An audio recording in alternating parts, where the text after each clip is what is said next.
Livro Eu e Minha Boca Grande, de Joyce Meyer. Capítulo 7. Passe para a outra margem. Já não falarei muito convosco, porque aí vem o príncipe, gênio do mal, governador do mundo, e ele nada tem em mim. Ele não tem nada em comum comigo. Não há nada em mim que pertença a ele. E ele não tem nenhum poder sobre mim. João 14:30. Ele foi oprimido e humilhado, mas não abriu a boca. Como cordeiro, foi levado ao matadouro, e como ovelha muda perante os seus tosquiadores. Ele não abriu a boca. Isaías 53:7. Um dos momentos mais difíceis para disciplinar nossa mente, nossa língua, nosso humor e nossas atitudes é durante uma tempestade. Experimentamos tempestades de muitos níveis. Temos nossa fé testada e provada, e devemos aprender como nos comportar na tempestade. Versículos como os de João 14:30 e Isaías 53:7 sempre me deixaram confusa. Não tinha compreensão real da mensagem até que o Espírito Santo me revelou que se relacionavam com a língua e a tempestade. Quando Jesus estava experimentando a mais intensa pressão, ele decidiu que seria sábio não abrir a boca. Por quê? Creio que foi porque, em sua humanidade, Jesus teria sido tentado a fazer a mesma coisa que você e eu seríamos tentados a fazer. Ou seja, duvidar, questionar a Deus, murmurar, dizer alguma coisa negativa, etc. Até mesmo um crente maduro dirá coisas que não deveria quando a pressão é intensa e dura muito tempo. Jesus é o Filho de Deus. Ele mesmo é Deus, mas veio na forma de um ser humano. O escritor de Hebreus 4:15 diz que ele foi tentado em todas as coisas à nossa semelhança, mas sem pecado. Quando Jesus enfrentou situações nas quais poderia ser tentado a dizer coisas infrutíferas, ele propositadamente decidiu que se calaria. Essa é uma decisão sábia para qualquer um tomar durante tempos de estresse. Ao invés de falar de emoções conflitantes ou sentimentos feridos, é sempre melhor aquietar-nos e permitir que a tempestade emocional se acalme. As bênçãos estão chegando. Naquele dia, quando, sendo já tarde, disse-lhe Jesus: passemos para a outra margem do lago. Marcos 4:35. É sempre emocionante quando Jesus nos diz: vamos fazer uma coisa nova. Para mim, a frase passemos para a outra margem equivale a dizer: a promoção está chegando, ou as bênçãos estão a caminho, ou suba mais alto, ou qualquer outra palavra que o Senhor usa para nos dizer que é hora de mudança. Tenho certeza de que os discípulos estavam animados em ver o que aconteceria no outro lado. O que eles não esperavam ou previam era uma violenta tempestade no caminho. A fé é para o meio. Ora, levantou-se grande temporal de vento, como um furacão, e as ondas se arremessavam contra o barco, de modo que o mesmo já estava a encher-se de água. E Jesus mesmo estava na popa do barco, dormindo sobre o travesseiro de couro. Eles o despertaram e lhe disseram: Mestre, não te importas que pereçamos? Marcos 4:37-38. Os discípulos provavelmente não estavam tão agitados no meio do caminho como estavam no início.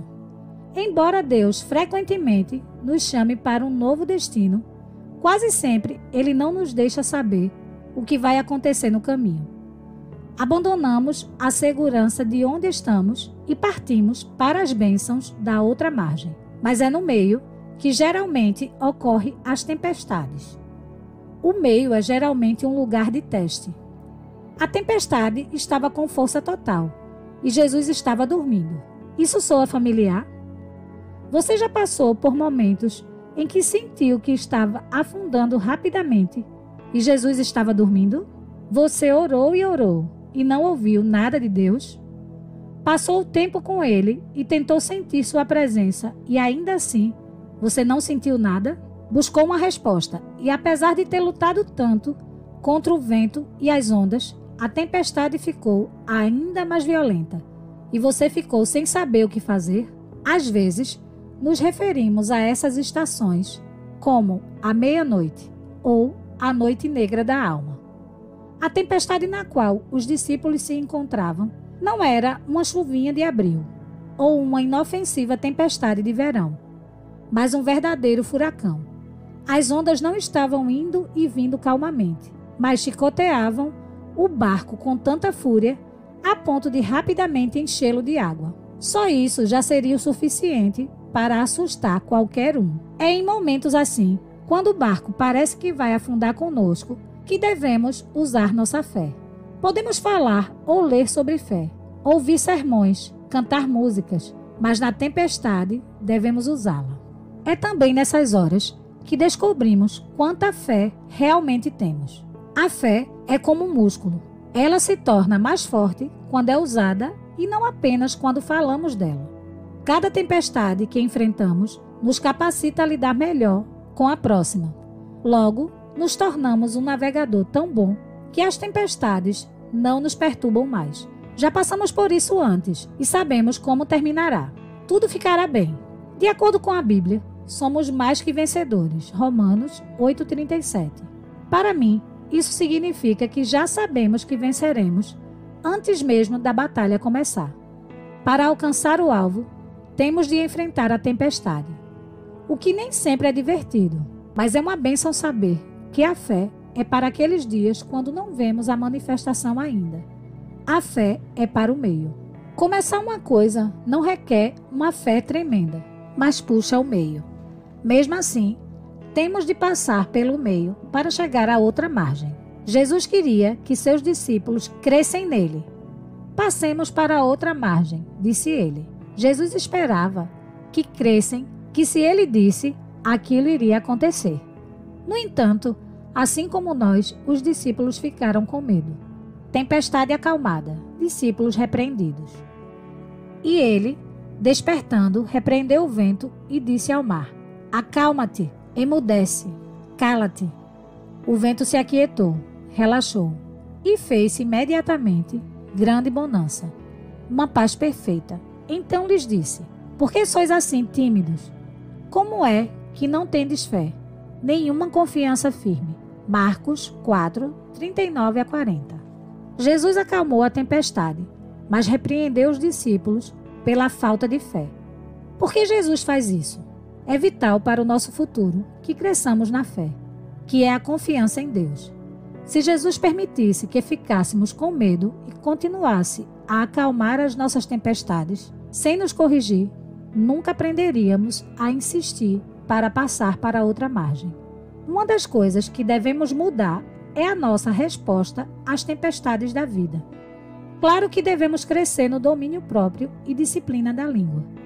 Como vimos, não podemos domar a língua sem a ajuda de Deus, mas nem Ele fará isso por nós. Aguente firme, a ajuda está a caminho. Guardemos firme a confissão da esperança, sem vacilar, pois quem fez a promessa é certamente fiel. Hebreus 10, 23. Não basta ser positivo e falar com fé quando nossas circunstâncias são positivas. É hora de passarmos para outra margem. É hora de subirmos mais alto. É hora de guardarmos firme a confissão da esperança. Hebreus 10, 23. E sobrevivermos às tempestades, sabendo que Deus tem os olhos em tudo, inclusive em nós e na tempestade. Deus é fiel e podemos segurar em sua mão, sabendo que Ele não permitirá que afundemos. Uma fonte com água doce e amarga. De uma só boca procede bênção e maldição. Meus irmãos, não é conveniente que estas coisas sejam assim. Acaso pode a fonte jorrar simultaneamente do mesmo lugar o que é doce e o que é amargo? Tiago 3, 10, 11.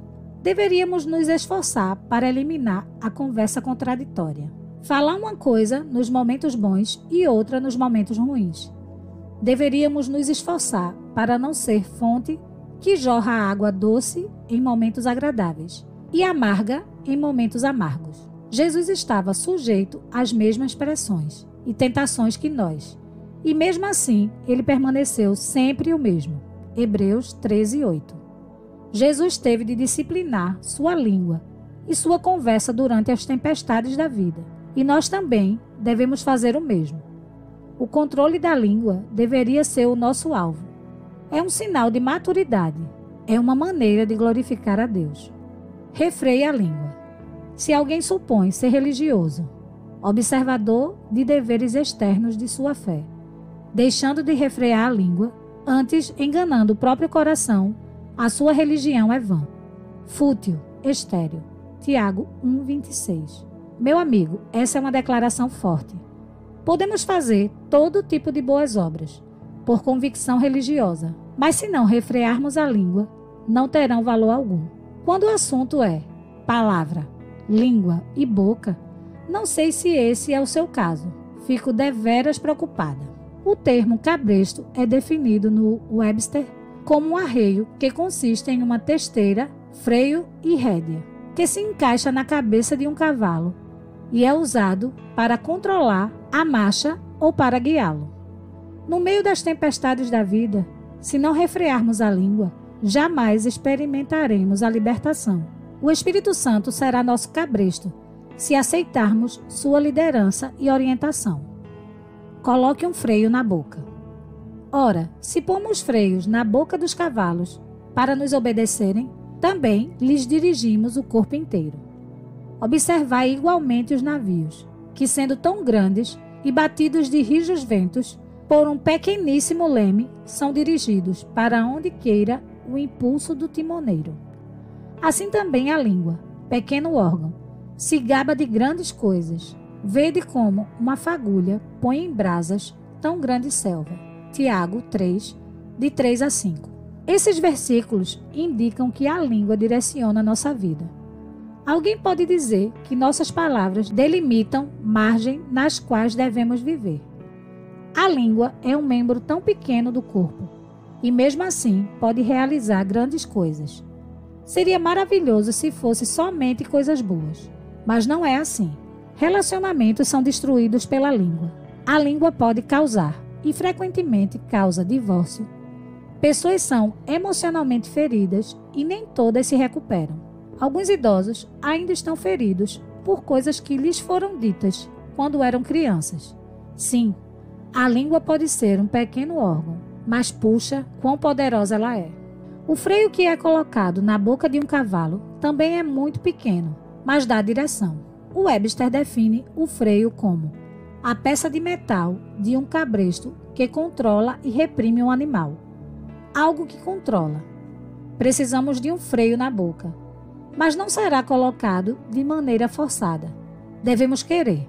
O Espírito Santo funcionará como esse freio, se escolhermos sua direção. Quando começamos a falar coisas erradas, nós o sentimos puxar na direção correta. Ele está sempre trabalhando em nós, para nos manter longe dos problemas. Seu ministério é para ser muito valorizado. O Espírito Santo como freio e cabresto. Não sejais como o cavalo ou a mula, sem entendimento, os quais com freio e cabresto são dominados. De outra sorte não te obedecem. Salmos 32:9.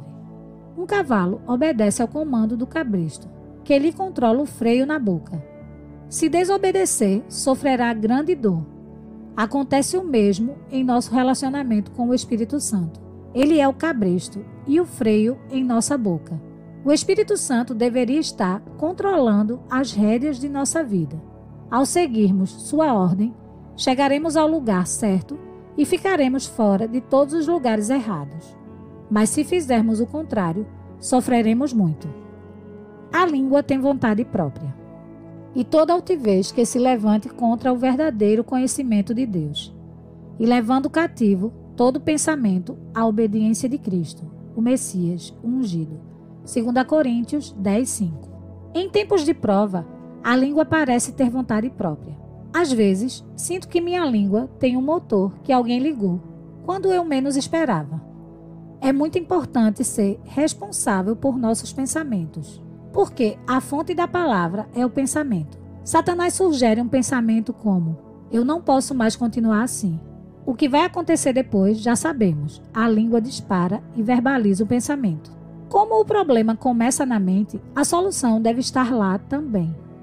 Devemos levar todo o pensamento cativo à obediência de Cristo. Devemos lançar fora as imaginações erradas. 2 Coríntios 10:5. A mente é campo de batalha e deve ser renovada completamente para experimentar a boa vontade de Deus. Romanos 12, 1-2.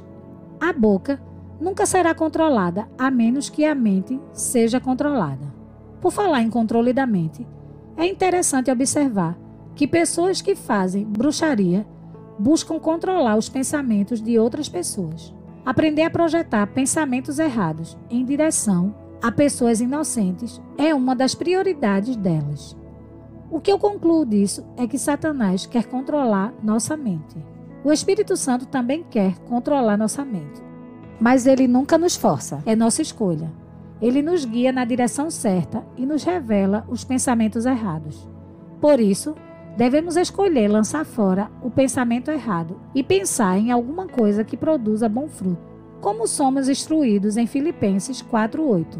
Finalmente, irmãos, tudo que é verdadeiro, tudo que é respeitável, tudo que é justo, tudo que é puro, tudo que é amável, tudo que é de boa fama, se alguma virtude há, e se algum louvor existe, seja isso o que ocupe o vosso pensamento. Fixeis vossa mente nisso. No Salmo 19:14, o salmista ora: as palavras dos meus lábios e o meditar do meu coração sejam agradáveis à tua presença, Senhor. Rocha, firme, impenetrável, minha e redentor meu. Observe que ele menciona tanto a boca quanto a mente. É porque elas trabalham juntas.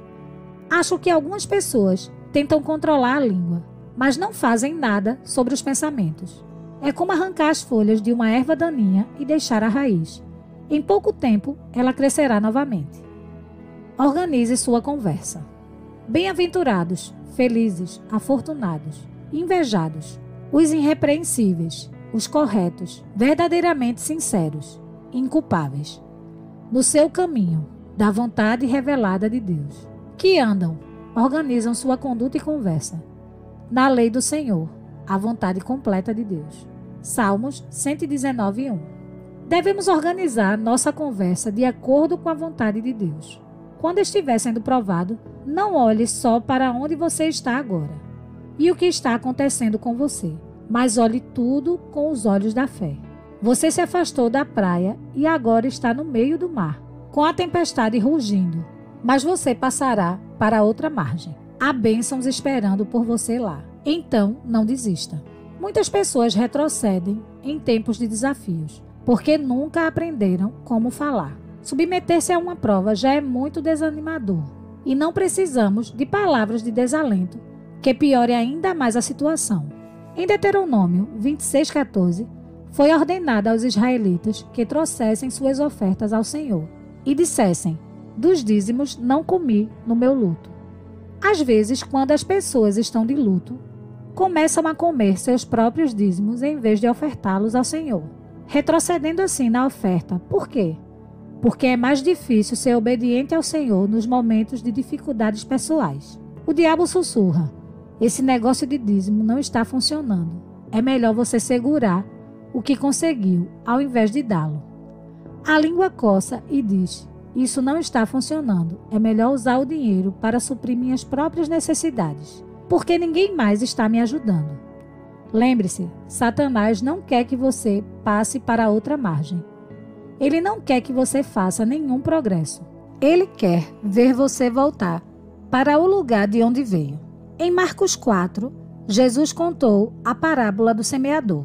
A imagem do solo representava diferentes tipos de coração que recebiam a palavra.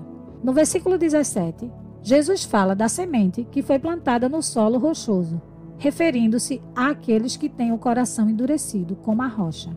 Mas eles não têm raiz em si mesmos, sendo antes de pouca duração.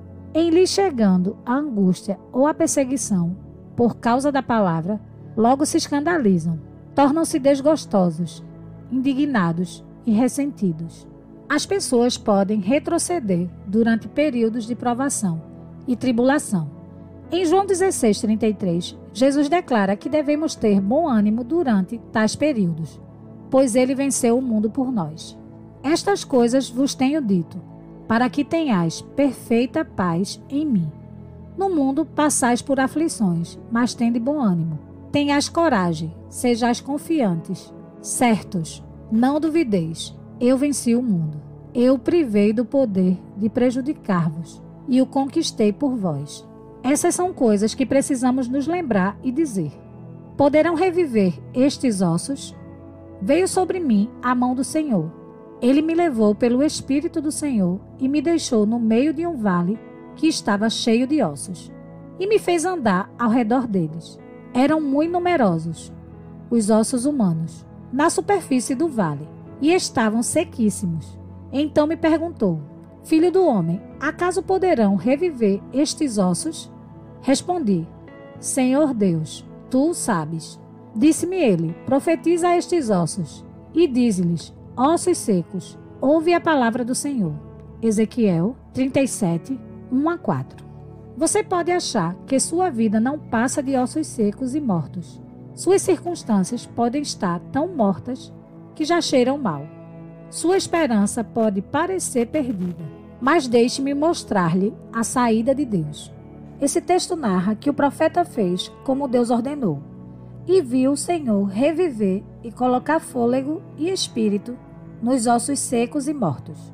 A mesma coisa pode acontecer conosco, desde que nos tornemos porta-vozes de Deus e profetizemos sua palavra.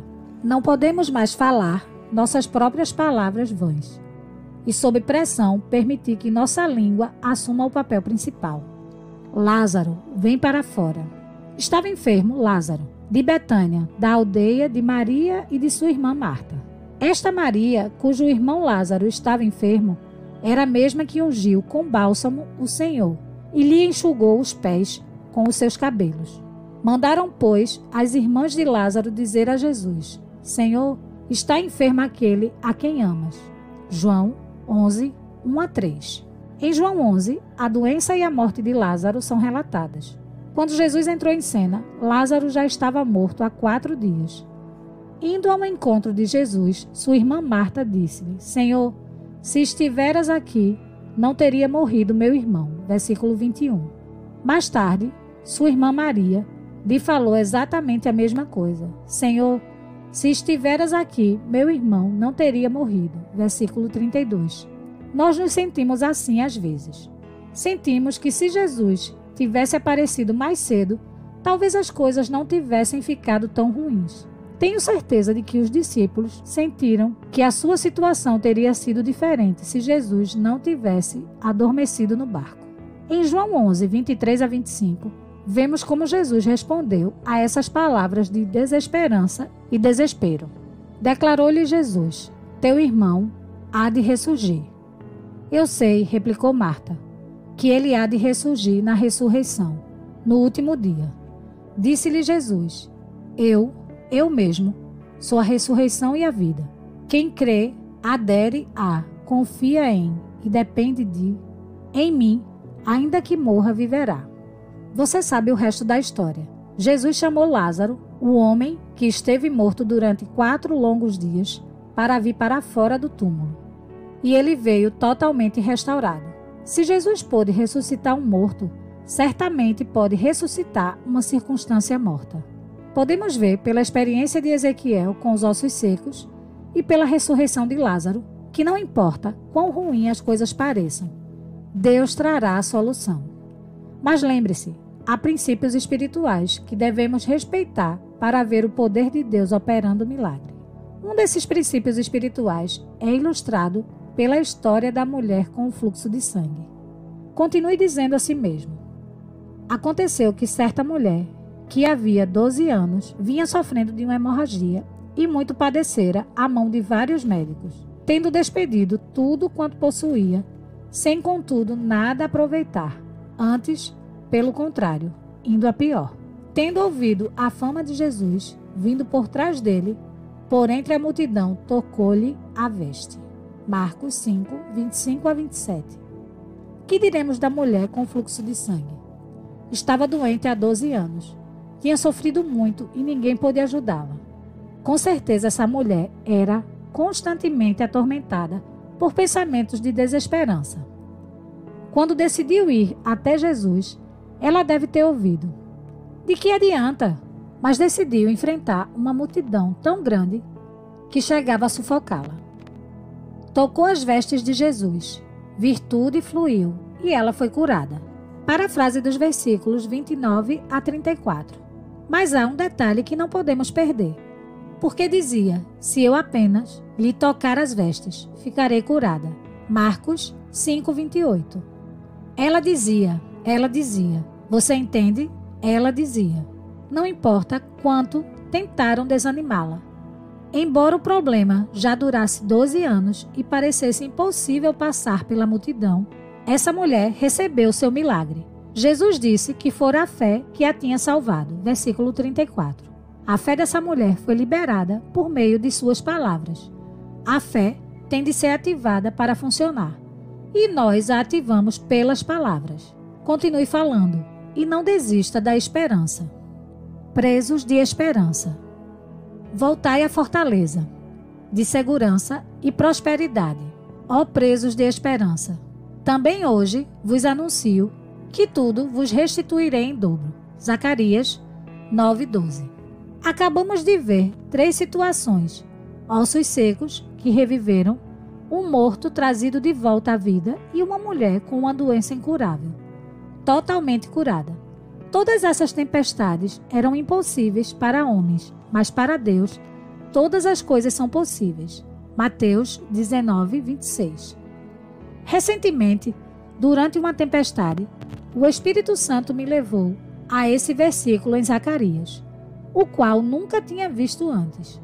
Foi como se o tivesse escondido como um tesouro, só aguardando a hora em que eu realmente precisasse dele. Como presos de esperança. Devemos ser cheios de esperanças. Devemos pensar esperança e devemos falar esperança. Esperança é o fundamento no qual a fé se apoia. Algumas pessoas querem ter fé depois de perder toda a esperança. Não vai funcionar. Recuse-se a parar de ter esperança. Não importa quão seco os ossos possam parecer, quão morta a situação possa estar, quantos anos tenham passado, Deus ainda é Deus. E esse versículo nos diz: se permanecermos positivos e formos presos de esperança, Deus nos restituirá em dobro tudo o que perdemos. Oração para o controle da língua. Põe guarda, Senhor, a minha boca. Vigia a porta dos meus lábios. Salmos 141:3. Oro este versículo com muita frequência, porque sei que preciso diariamente de ajuda para controlar minha língua. Quero que o Espírito Santo me condene quando estiver falando demais ou dizendo coisas que não deveria, quando estiver falando negativamente, quando estiver murmurando, quando for ríspida ou falar qualquer outro tipo de má conversação. Qualquer coisa que ofenda a Deus precisa ser eliminada de nossas conversas. É por isso que devemos orar continuamente. Põe guarda, Senhor, a minha boca. Vigia a porta dos meus lábios. Outro versículo importante sobre esse assunto está em Salmo 17:3. A minha boca não transgride. Como disse anteriormente, temos de nos propor a fazer a coisa certa nessa área. Tudo quanto fizermos pela fé deve ser feito com um propósito. Disciplina é uma escolha. Lógico que não é fácil, mas começa com uma decisão.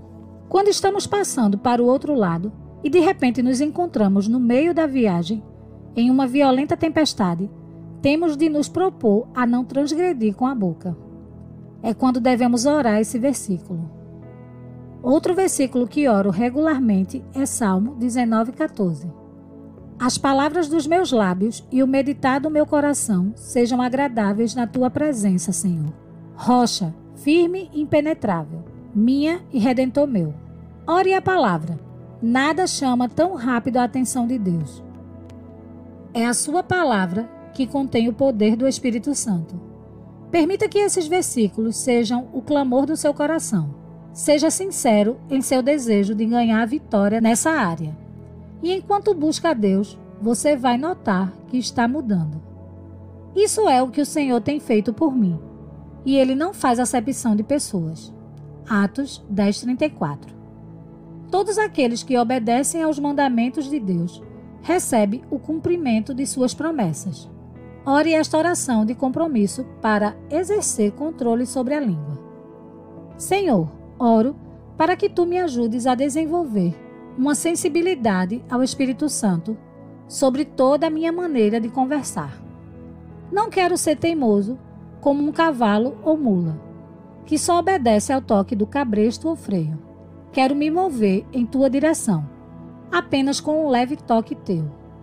Durante as tempestades da vida, enquanto estiver passando para a outra margem, peço Tua ajuda. Preciso sempre da Tua ajuda. Senhor, mas esses períodos são períodos de tentação. Coloque guarda nos meus lábios, e que todas as palavras da minha boca sejam aceitáveis diante de Ti. Ó Senhor, minha força e meu Redentor. Em nome de Jesus oro. Amém.